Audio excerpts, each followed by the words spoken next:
बचपन से राष्ट्रीय स्वयंसेवक संघ के संपर्क में रहा और विद्यार्थी जीवन में अखिल भारतीय विद्यार्थी परिषद का जिला संयोजक विभाग संगठन मंत्री रहा। इसके बाद फिर भारतीय जनता पार्टी में विभिन्न पदों पर काम करते हुए 11वीं लोकसभा में भारतीय जनता पार्टी ने मुझे इस क्षेत्र से प्रत्याशी बनाया। मेरा सारा अध्ययन सागर विश्वविद्यालय में हुआ। एमए इकोनॉमिक्स से किया और चाइल्ड लेबर से पीएचडी किया। सामान्य रूप से राजनीति में आने की जो लोगों का भाव होता है कि हम राजनीति में जाने के बाद समाज सेवा करेंगे, क्षेत्र के विकास के लिए, देश की उन्नति के लिए काम करेंगे। मैं भी अपने स्टूडेंट्स लाइफ के बाद राजनीतिक क्षेत्र में आया और लगातार 5 बार संसदीय क्षेत्र में प्रतिनिधित्व करने का अवसर प्राप्त हुआ। पिछले 5 संसदीय कार्यकालों में मैंने हमेशा जनता से जुड़ने का, जन समस्याओं को नजदीक जाकर जानने का और उनके निराकरण करने के लिए ठोस और सार्थक पहल की। उसी का परिणाम है कि लगातार 4 बार सागर से और 5वीं बार मुझे पार्टी ने टीकमगढ़ संसदीय क्षेत्र से प्रतिनिधित्व करने का अवसर दिया। यहाँ पर रोजगार के लिए एनटीपीसी का जो थर्मल पावर का काम प्रारंभ होने जा रहा है, उसके निर्माण कार्य में, प्रोजेक्ट का जो निर्माण कार्य, उसके निर्माण कार्य में ही लगभग 4000 मजदूरों को उसमें 2 साल तक काम मिलने वाला है। और वो प्रारंभ हो जाने के बाद उससे जुड़े हुए बाय प्रोडक्ट और उस पर आधारित उद्योगों को जो है ना आगे बढ़ाया जाएगा, जिसमें रोजगार के अवसरों को यहाँ पर उपलब्ध हो सके। देखिए, इस क्षेत्र में शिक्षा के अवसरों को जहां तक बढ़ाने की बात है तो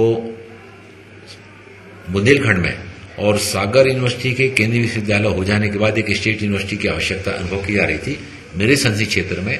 और छतरपुर में राज्य सरकार के द्वारा स्टेट यूनिवर्सिटी खोलने की स्वीकृति दे दी जा चुकी है। महिला सशक्तिकरण की जहां तक बात है, बुंदेलखंड में अदरक बहुत मात्रा में होता है, यहाँ पर सिंघाड़ा बहुत मात्रा में होता है, अरबी यहाँ पर बहुत प्रचुर मात्रा में पाई जाती है। और इसके अलावा जो अचार की गुठलियां होती हैं, जिससे कि मतलब चिरौंजी निकलती है, वो भी बुंदेलखंड में काफी होता है। आंवला भी होता है।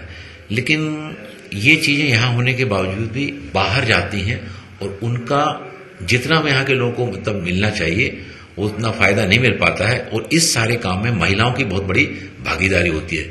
इन पर आधारित अगर छोटे छोटे प्रोसेसिंग करके और यूनिट अगर यहाँ पर डाले जाते हैं तो न केवल उसको उत्पादन करने वालों को अच्छा कीमत मिलेगी, बल्कि उससे जुड़ी ही इस काम में जुड़ी जो महिलाएं हैं वो महिलाएं रोजगार की दिशा में स्वावलंबी बनेगी और ज्यादा आत्मनिर्भर बनेगी, आर्थिक दृष्टि से भी समृद्ध बनेगी। जब वो आर्थिक दृष्टि से समृद्ध बनेगी तो अपने परिवार के सदस्यों को, अपने बच्चों को अच्छी शिक्षा दे सकेंगी। पिछले 5 बार से लगातार चुनाव जीत रहा हूं, तो मेरा जो चुनाव जीतने के बाद जब मेरा काम करना प्रारंभ होता है तो मुझे ऐसा लगता ही नहीं कि मैं अलग से कुछ करने जा रहा हूं। मैं एक नियमित दिनचर्या का ऐसा क्रम बन गया है कि लोगों के साथ में एक पारिवारिक बिल्कुल आत्मीयता का भाव पूरे संसदीय क्षेत्र की जनता के साथ में जुड़ गया है। लोगों की जो अपेक्षाएं हैं उन अपेक्षाओं के अनुरूप क्षेत्र का विकास करने में, और चाहे पहला साल हो या 5वां साल, मेरे लिए 5 साल एक से होते हैं। और उसमें जो चीजें सामने आती हैं उनको प्राथमिकता के आधार पर उनको पहल करके और काम करने के लिए मेरे द्वारा प्रयास किए जाएंगे।